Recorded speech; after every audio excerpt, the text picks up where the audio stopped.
প্রচণ্ড গরমে বা ইফতারিতে যদি আপনি এই সাবুদানার ডেজার্টটা খেয়ে থাকেন তাহলে দেখবেন যে কোনো ধরনের ক্লান্তি নিমিষেই দূর হয়ে যাবে। এতটা টেস্টি হয় খেতে, আর বিভিন্ন ধরনের ফ্রুটস ব্যবহার করার কারণে এর স্বাদ কিন্তু দ্বিগুণ বেড়ে যায়। আর এটা তৈরি করাও একদমই সহজ। দেখে নেওয়া যাক পুরো রেসিপিটা। প্রথমে আমি এখানে ১ লিটার পরিমাণে দুধ দিচ্ছি।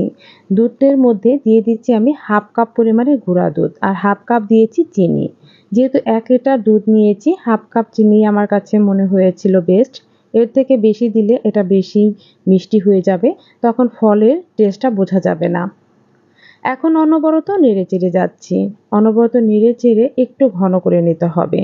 দুধটাকে বলক তুলে বারবার নেড়েচেড়ে আমি একটু ঘন করে নিচ্ছি। যেহেতু আমি গুঁড়া দুধ ব্যবহার করেছি সেক্ষেত্রে কিন্তু অতটা ঘন করারও কোনো প্রয়োজন নেই। আপনার বাসায় যদি লোক সংখ্যা কম থাকে সেক্ষেত্রে কিন্তু আপনি আধা লিটার দুধ দিয়েও এই ডেজার্টটা তৈরি করতে পারবেন। ১ লিটার দুধ দিয়ে যদি এই ডেজার্টটা তৈরি করেন তাহলে অনায়াসে ৬ থেকে ৭ জন মানুষ খেতে পারবে। এখন এর মধ্যে দিয়ে দিচ্ছি ১ চামচ পরিমাণের কর্নফ্লাওয়ার। কর্নফ্লাওয়ারটা খুব ভালো করে মিশিয়ে তারপর দিয়ে দেবেন। না হলে দেখা গেছে দলা পাকিয়ে যাবে, এর সাথে মিশতে চাইবে না। ১ চামচ পরিমাণে কর্নফ্লাওয়ার দেওয়ার কারণে এটা কিন্তু আরও একটু ঘন দেখাবে।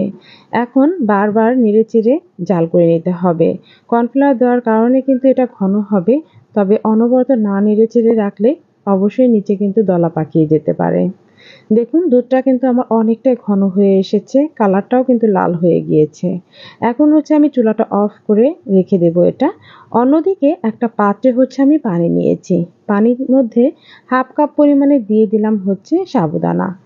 সাবুদানাটা দিয়ে নেড়েচেড়ে নিচ্ছি যাতে করে সাবুদানা দলা পাকিয়ে না যায়। আর পানিটা কিন্তু একটু বেশি পরিমাণে দিতে হবে। সাবুদানাটা ফুটতে মিনিমাম ১০ থেকে ১২ মিনিটের মতো সময় লাগে।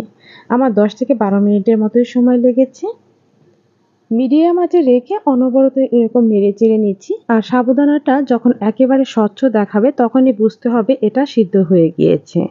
পানির মতো স্বচ্ছ দেখালেই এটা সিদ্ধ হয়ে যায়।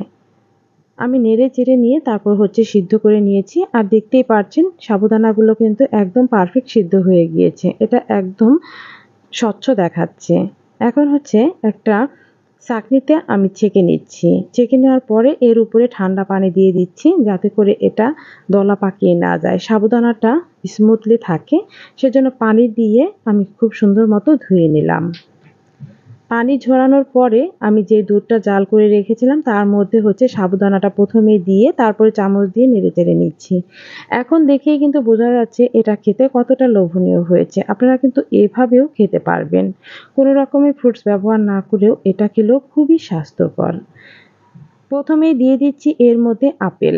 একটা আপেল কেটে নিয়েছিলাম ছোট ছোট করে। এরপর দিয়েছি আঙুর, এখানে কালো আঙুরও ব্যবহার করতে পারেন। দিয়েছি ৩টা খেজুর। এরপরে দিয়ে দিচ্ছি কলা। এখানে আমি 2টো কলা ব্যবহার করেছি। দিয়ে দিচ্ছি কিছু বিটরুট। আর বিটরুটটা দেওয়ার পরে দেখবেন কি সুন্দর একটা কালার হয়ে যাবে, কালারটাই চেঞ্জ হয়ে যাবে বিটরুটের কালারে। দেখুন কি সুন্দর কালার হয়েছে। সবশেষে ব্যবহার করেছি আমি তরমুজ কিছুটা পরিমাণে। সবকিছু ফ্রুটস কিন্তু আমার দেওয়া হয়ে গিয়েছে। এখানে কিন্তু কোনো নিয়ম নেই যে এই ফ্রুটসগুলোই আপনি ব্যবহার করবেন। আপনার পছন্দ মতো ফ্রুটস ব্যবহার করতে পারেন। সবকিছু এখন একটা চামচের সাহায্যে মিশিয়ে নিচ্ছি। আর এরই ফাঁকে তৈরি হয়ে গেল আমার সাবুদানার ডেজার্ট। আর সবগুলো ফলই কিন্তু খেতে ভীষণ টেস্টি হয় আর খুবই পুষ্টিকর। আপনার ইচ্ছামতো ফ্রুটস ব্যবহার করে এই সাবুদানার ডেজার্টটা তৈরি করে নিতে পারেন। এই সাবুদানার ডেজার্টটি শুধু ইফতার নয়, যেকোনো গরমের সময় কিন্তু আপনি তৈরি করে এটা নরমাল ফ্রিজে রেখে তারপরে সার্ভ করবেন। দেখবেন আরো বেশি টেস্টি লাগবে। সবাই অনেক বেশি ভালো থাকবেন, সুস্থ থাকবেন। আল্লাহ হাফেজ।